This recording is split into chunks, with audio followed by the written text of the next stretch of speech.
the podcast about inner child and success. Hello, my name is Ana Karina Da Silva.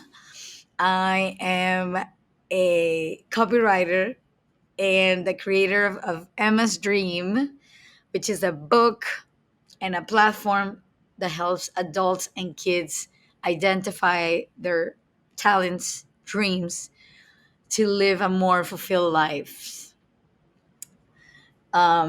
This is so crazy that I'm doing this. I've been postponing this podcast for maybe 2 years, 3 years. Um, Perfectionism is not a good thing. And I think that there's something, this is distracting. Sorry, I'm using Riverside and this is kind of distracting. So, I don't know what is this. Okay. So, yeah, I'm excited. I'm excited to be here. Oh my God. I'm excited to be here after so long. This podcast is to prove my theory that after reading my book, Emma's Dream, to over 1,000 kids in 6 different countries, I realized that all the answers that I was desperately looking when I had my existential crisis, they're all when we are kids. So that's where this idea of the podcast came, the idea of Emma's Dream came, and it's taking over my life. So I used to be in advertising for 13 years, and I started Emma's Dream through 2 years ago, 3 years ago. The conception of the book happened when I made my big dream come true of winning an award, which was a Cannes in France. And it was the best thing that ever happened to me because I really wanted that award. And once you achieve such a big goal, I felt like I was falling into an abyss. And, you know, the fact that I found my existential crisis through success makes me think that happiness can be the cure for the good and the bad. And there's no good or bad because we know that for the light to exist, we need the darkness, right? And Jung and Freud, I think Jung is the one that teaches us that once we see our shadow, we can finally integrate it, right? And we need to do something with that shadow. But that's something that we can talk later. The fact is that once we are in tune with ourselves, we can figure out exactly what is the next step in our lives. So, Emma's Dream was born as a way to help kids. It's like I became the paparazzi of their dreams. It's hunting them using Socratic methods for them to be able to tell me, "Hey, so what are you gonna do? Oh, you want to be a YouTuber? Okay, I get it." Um, but I dig deeper, like the therapist did to me, right? They start asking why, and I got to the root of their passions, and that's something beautiful to do. I feel like, dude, I want to interview all the kids in the world to be able to help them and seek that truth. And this is also the mission of this podcast, is to be able to open the eyes of kids, teenagers, adults, interview various brilliant minds that might be stuck in expectations. And that's what the goal is. It's what is actually the truth. And it's interesting because yesterday I was um, on a date. Yes. And when sometimes people get very uncomfortable with the truth, and I was always, like, my value is honesty. And yesterday I realized that some people really care about people's feelings, and I care about people's feelings too. But I feel that there is a value into being honest, and obviously there are ways to say things.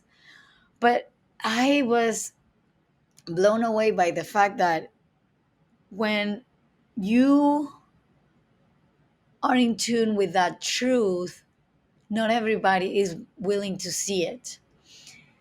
And the truth can liberate you. And there is a paradox that I love.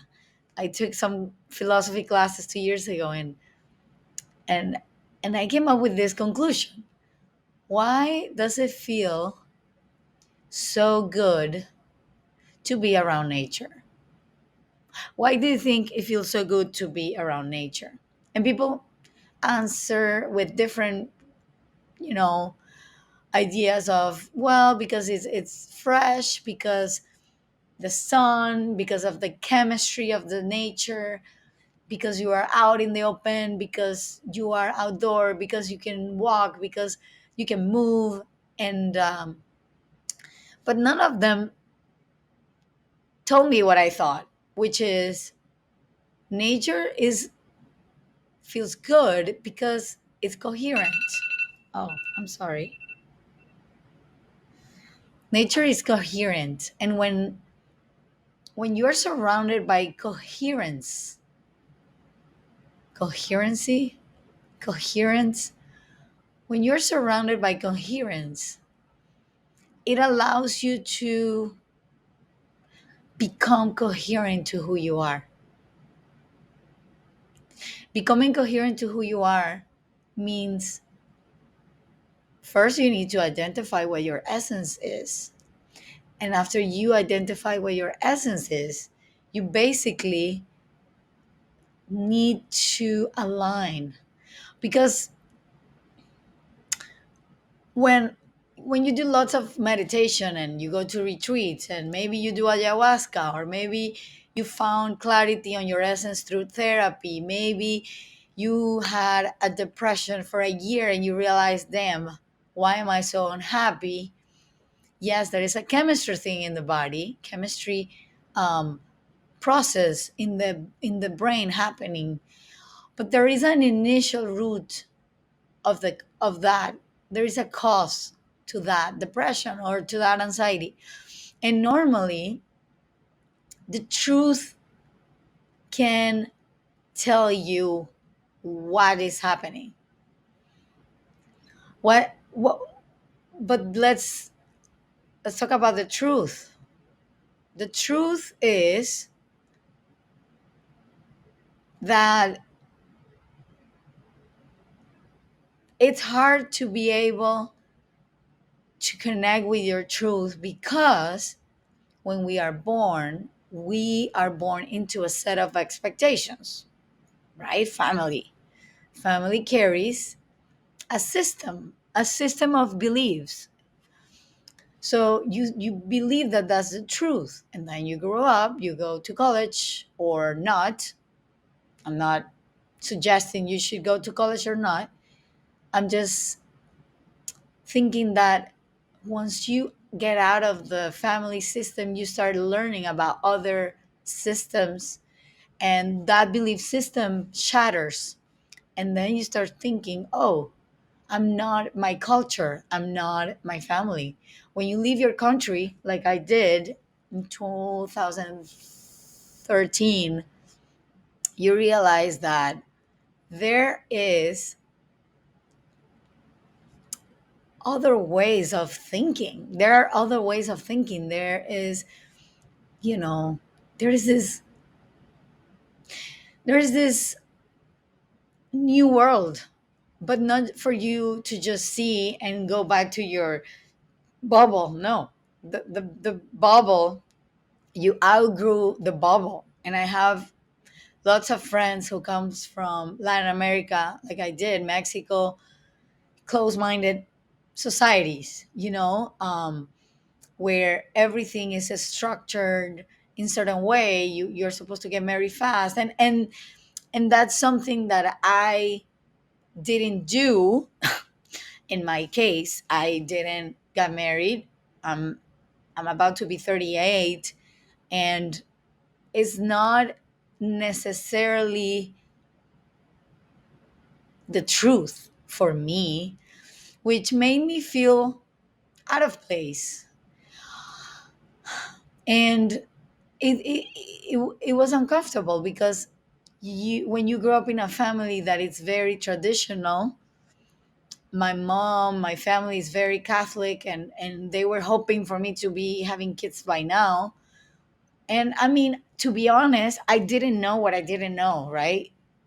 I wasn't just purposely, I mean, I guess I prioritized my career, and the success that came with it is the product of not having kids, right? Because you have more time.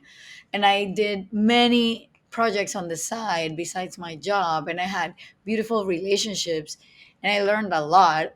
But finding the truth of love, finding the truth of success, finding the truth of philosophy, those personal truths for me, they weren't the same truth that my mom had, or my sister, or my dad, people that you love the most. And when there is the break between you and the people that you love, that's when you start to wake up. And this is how I feel that I've been conquering myself. Because if I always connect to my truth, I mean, it's not easy. I just need to think about it, which is annoying. Sometimes the truth is what you feel, not what you think. So separating the brain from the feelings, it's another way of connecting with your truth, because um, sometimes the system of beliefs that you have from family, from ancestors, from culture, sometimes that doesn't align with your actual truth. So maybe you thought that, yes, you were born to be a doctor or a mom, and then you grow up and then you are a doctor, and then you feel a little weird, start feeling a little empty, and you feel like, oh, is this it? Is this it? Just making money and, you know, being successful. Like, what does that even mean, right? So, the truth, when you feel aligned with that truth, then you start making steps and you start connecting to that part of you that you feel amazing, you know? Um, so, my truth, and I'm going to share my truth because that's the only thing I have. I like philosophy because philosophy is the love for knowledge. And in the philosophy class uh, that I took in high school, I mean, I took 2 years of philosophy, 2 years of Latin, humanities school in Venezuela, in Caracas, Catholic. It taught me that the beauty of truth is constantly challenging your beliefs. And that's beautiful, but it can be exhausting because if you don't find the balance, you'll be questioning absolutely everything. And if you have a beautiful brain, like I do, you start thinking about everything and questioning about everything. And if you allow your brain to take over your heart and your soul, then you end up in your mind. And living in the mind means to live in something that is not reality.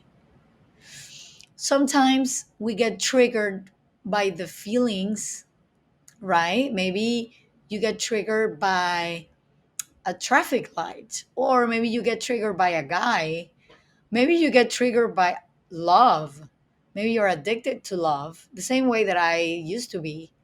Um, and those feelings feel real, and those thoughts feel real. But then you realize, oh, it's just a thought, it's just narrative from my brain.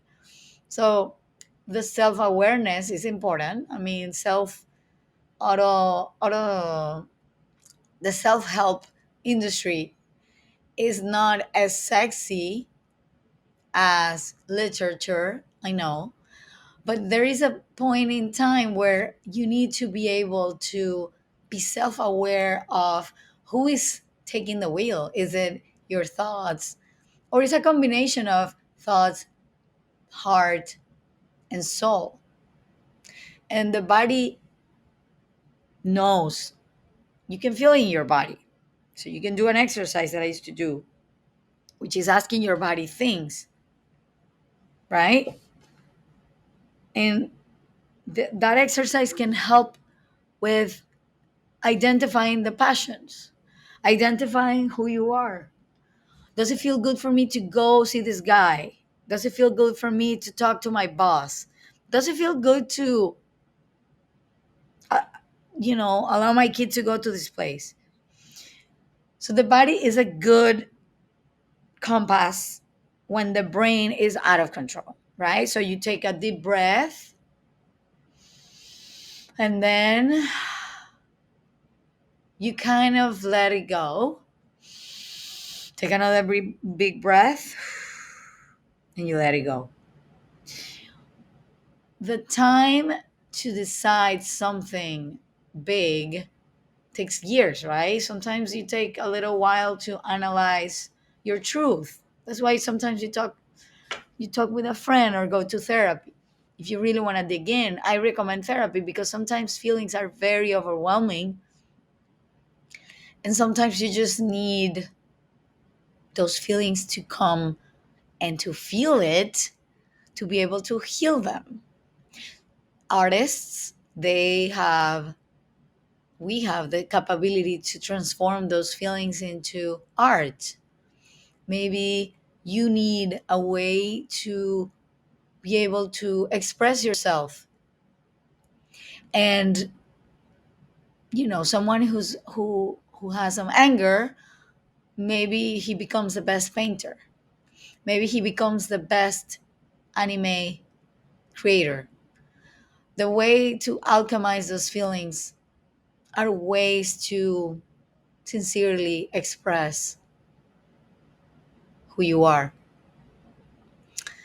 And once you express those feelings, those thoughts, it can liberate you, because if you are a walking human with a bunch of feelings that haven't been processed, there's probably some feelings clouding your brain.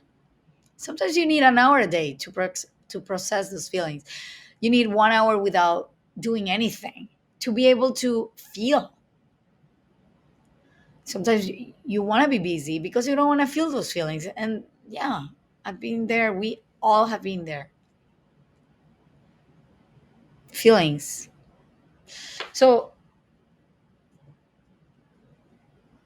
in my case, I feel like processing obsessions, or understanding where is my addiction is coming from to Instagram. Why am I addicted to Instagram? Why am I addicted to dopamine, new experiences, new projects? There is something there. For artists, ADHD is a big thing, right? It's like, oh no, I like too many things at once. Okay, that's how my brain works. But who's taking the wheel? Me, this person. Person is not the mind. Thank God. Because if the mind was taking the wheel, there wouldn't be any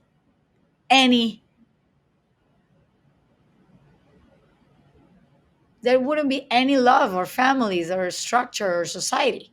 We will be all, killing each other, or being naked, or laughing, or There is a process of letting that go, and there are healthy ways to express that shadow, the shadow that we all have, our fears. Like, I have so many fears, but I still manage to do some stuff because there's no worse fear than going to die and knowing that you didn't do things that you wanted to do, you know?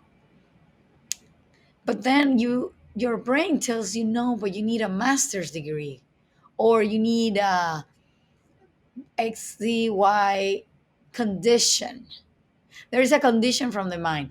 I'm not saying that if you want to become a doctor, you shouldn't go to school. Of course, there are facts that you need to address. But when it comes to expressing feelings or doing things that you are curious about, yes, there is a preparation point. I had to learn about this, you know, program, and I had to buy a microphone, and I was ready for years to do this thing, but I wasn't, my ego, my mind wasn't allowing me to do this because I'm a perfectionist, I'm a controller. I have to think things too many times.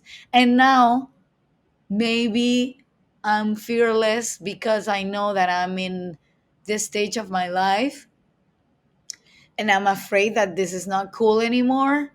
That's part of my ego saying, oh, you have to refine everything before it goes live. Yes, that's my expertise, right? Like, I wouldn't write a commercial that is not carefully crafted for a week and obsessively thinking about it in the shower. Of course, you need that kind of thinking to create a masterpiece. But sometimes the biggest projects start with spontaneity and allowing. And that's something that I'm learning. Allowing the truth to come out, even though it's an ugly truth and it's uncomfortable. It's not easy. But what is easy? You know, easy, nothing is easy. I mean, being in the couch for me is hard because I tend to do overdoing. I tend to overdo because I need to share how successful, how brilliant, how amazing I am. And it's like, no, dude, you are not your accomplishments. And there is a genuine pursuit of success because where is it coming from, right? What is my place? What is your place? Are you looking for that because of approval? Okay, we all need to pay the bills. And if you like good things, yes, go for it. I am the same boat. But there is a beautiful way of living life gracefully, which is being able to express who you are in the most truthful way without hurting others, that makes you feel alive, makes you feel like you are in the right place in the right time with the right people. It makes you feel like, holy moly, I made a difference today. I made someone smile. When you're useful to society, it feels great. So, I'm sure that you have heard of the Japanese term ikigai, which is a concept of how to find purpose and be useful to society. So that's what I am now. Like, oh, I came up with this workshop that helps me, helps others. Is it really a business? I'm going to find out. And it takes risk. Of course, it takes risks. Hopefully, this takes off and I'm able to pay the things that I want to buy and the team that I want to have and everything that I want to do. So, the truth The truth liberates you. And this is a podcast to talk about the truth of various people, including mine. And I hope that this could be something that makes you think of what is your truth, and yeah, that's my reflection for today. I hope that you have a wonderful week and appreciate that the space that you give yourself, a container that you give yourself for play, for being silly, a place for you to be yourself counts. And every little thing that you do every day matters. So thank you for listening. If you have any comments, if you have any, you know, DMs, please go on Instagram. Ana Karina exists, and I'll be there. Thank you.